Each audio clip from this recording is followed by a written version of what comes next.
শেখা উচিত। আমি আজকে একটা কথা বলতে চাই, আমি খুব দুঃখিত। আমি প্রথম মিটিংয়ে বলেছিলাম যে 2019 থেকে 2024 অব্দি আমি পাঁশকুড়া সেরকম ভাবে সময় দিতে পারিনি। আমি খুব দুঃখিত, কিন্তু কথা দিচ্ছি, তখন কথা দিয়েছিলাম যে 2024 থেকে যদি আমি জিতি 2029 অব্দি আপনারা আমাকে পাবেন।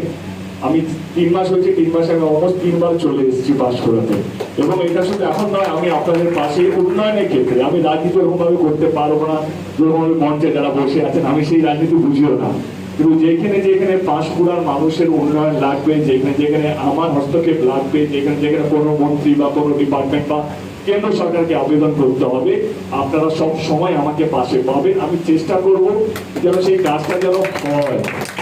কারণ আপনারা সবাই জানেন যে শুধু বলা বা শুধু চিঠি পাঠানোতে কাজ হয় না। যদি হতো তাহলে ভারতবর্ষ সোনার ভারতবর্ষ হতো।